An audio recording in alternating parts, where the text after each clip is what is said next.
In this video, we are going to discuss a very exciting game played in the FIDE Candidates Chess Tournament 2024 round number 10 between Caruana Fabiano versus Alireza Firouzja. This game is simply very interesting and I don't want to waste any further time, so let's start.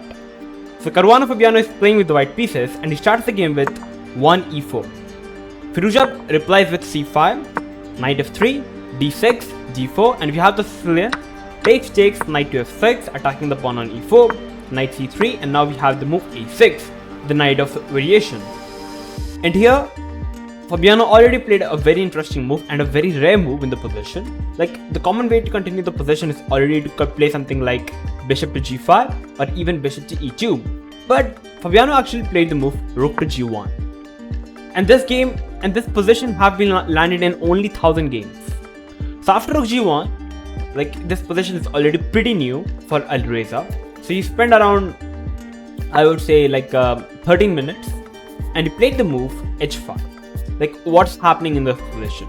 So after rook g1, the idea of white is to play the move g4, g5. So a very interesting idea for all those who likes to play against the Sicilian with the white pieces. The idea is to play g4, g5 and grab more space on the king side, so that whenever black decides to do a short castle, you're already having the advantage of simply attacking on just pushing the pawns and attacking the king side. Whereas white's idea is already to simply long castle and white is pretty fine. So after g5, the common way to continue the possession is to play the move b5, expanding on the queen side, g4, and here the point here is, if you try to play something like b4, attacking the knight, the idea is to capture the pawn.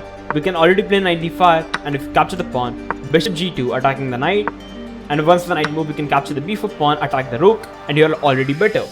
So going back, b4 is not really working. If you try to play something like h6, trying to stop the move g5, which makes a lot of sense, I can already play h4, because h6 is already a bad move now.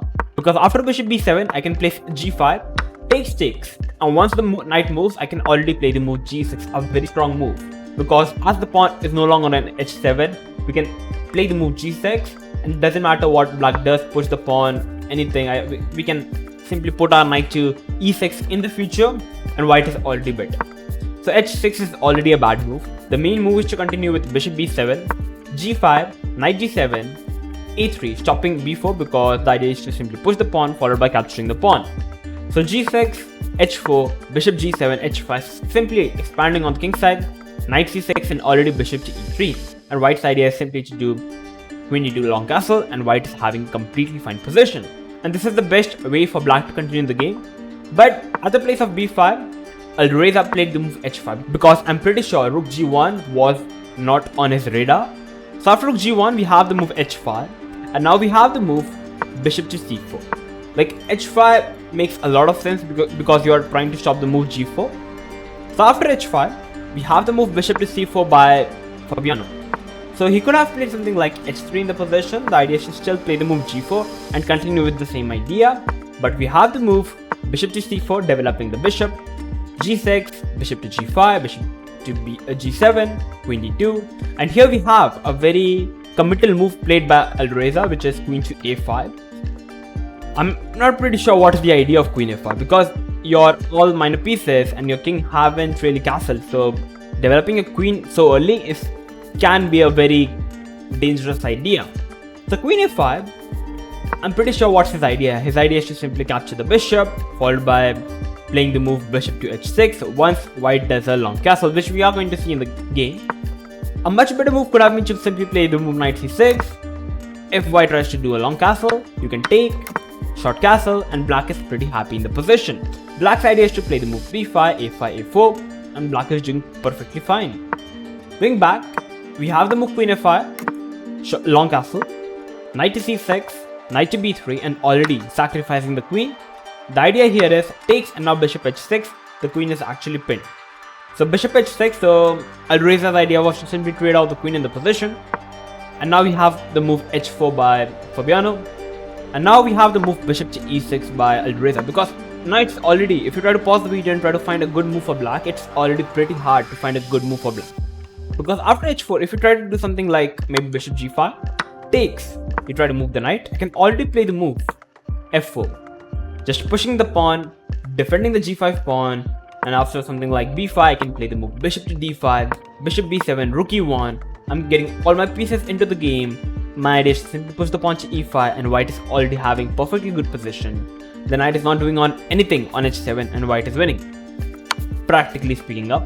So bishop g5 already not a good move. If you try to make a move like b5, I can already play the move first capturing the bishop, now bishop d5, and the main point here is, if you try to capture the bishop, I can simply capture with the pawn, and now the pawn on d5 is already very strong, giving white maximum space in the center, followed by rook e1, putting pressure on the e7 pawn, and white is pretty happy in the position. So that's exactly what's idea of Fabiano is. So after h4, Alireza played the move bishop to e6. And after bishop e6, I want all of you guys to pause the video and try to find the best continuation for white in this position. Okay, so after bishop e6, Caruana played the move bishop to e2, which was a bad move. In this position, he should have first captured the bishop, and now comes the main move, which is e5, a very strong move. What is the idea? After e5, if you try to capture the pawn with the knight, which is the obvious move, now I can play a very strong move, f4. And now my idea is to simply move the queen, because the queen is no longer pinned. So after f4, you kind of have to capture the queen, and after h takes, both the knights are hanging, and I'm going to win a piece and eventually the game. So that's the main idea of pushing the pawn to e5. And after e5, if you try to capture the pawn with the pawn now, because that's the only move, or else I'm going to capture the knight, or I can capture the pawn in the position. So if you try to capture the pawn in the position with the pawn, I can already sacrifice the queen and play the move knight to c5. You are having triple pawns, the b7 is weak, and white is already having a very comfortable position and a winning position. So that's the main idea of white to continue the position. But instead of finding this perfect continuation, Caruana played the move bishop to e2 after spending like 14 minutes on his clock. So after bishop e2, we have the move king f8 by Alireza, very good move. Knight to d4, trading off the knight, and now we have the move rook c8. The queen is still pinned, so black is having nothing much to worry about. f4, finally white's idea is to move the queen, so black have to capture the queen. We have the move knight g4, rook f1, bishop to d7. The idea is to put the bishop to c6 in the position, a good square for the bishop. King to d2, bishop to c6, knight to d5, f5, a good move I would say. Removing the pawn from the g5, takes c4, and now we have the move king to g7 by Alireza, which I personally think not the best move. He should have played the move king f7, kept the pawn on e7 still on the board, because after king f7 something like e5, you can already take, bishop b5, take, trade takes, rook e1. The idea is to get in with the rook.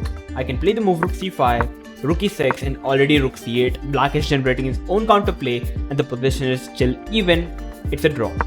So that's the whole idea of king f7. But king g7, which allowed Caruana to capture the pawn, knight takes, and it looks like the position is even, because if you try to capture the knight in the position, takes, the position is fine. But the whole point here is, at the place of capturing the knight, white simply played the move king to d1.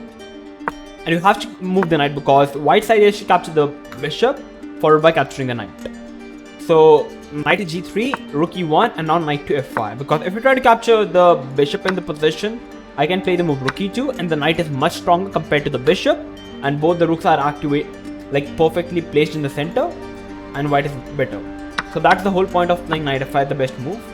But the whole point here is I can capture the knight, and I can play the move bishop to d3. And the point here is I'm threatening 2 pawns to win, whereas black can't really go for capturing the pawn on g2, because I'm already having rook g1 and winning the bishop. So after bishop d3, black played the move rook f8 in order to defend the pawn on f5. White simply captured the pawn, and now Caruana is already a pawn up.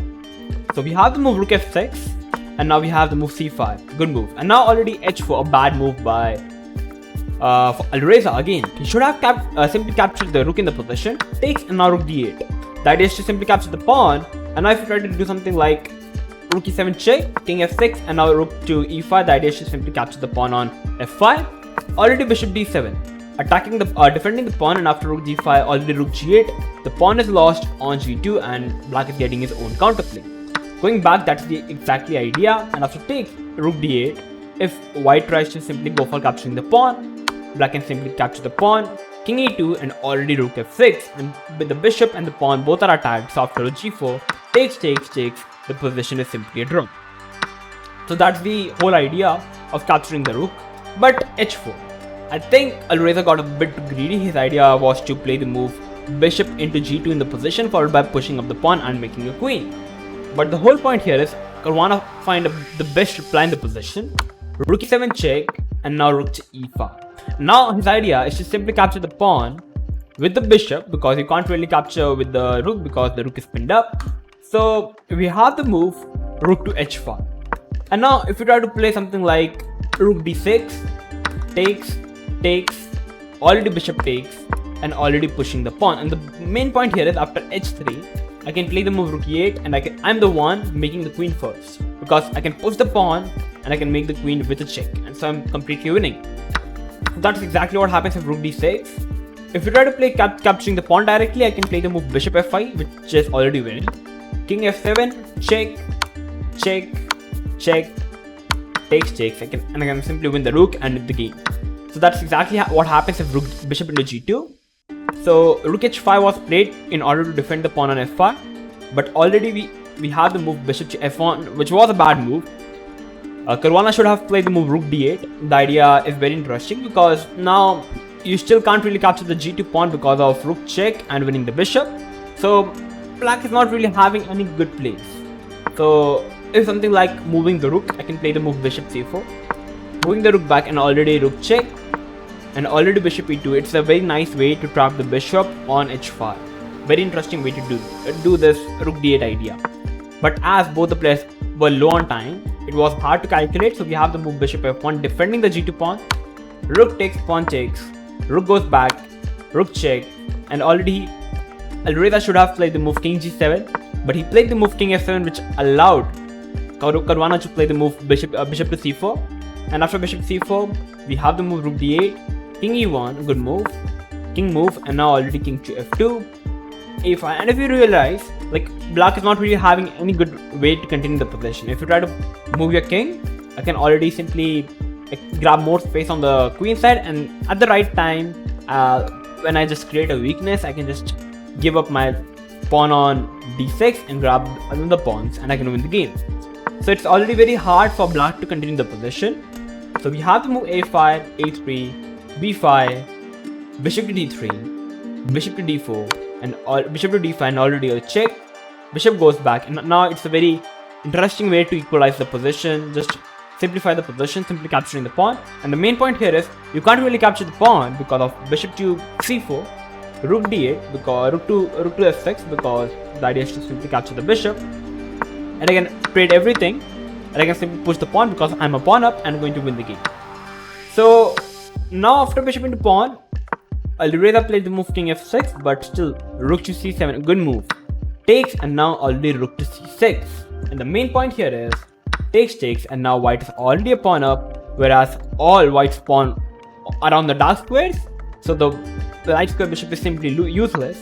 So bishop b3, bishop here, king g1, and on the move number 47, Alireza Firouzja decided to present the game. Because white's idea is pretty simple, he's going to play the move king to h2, king to h3, capturing the pawn. Because you can't really play king h5, because I can play the move this bishop to e8 check, and I can capture the pawn.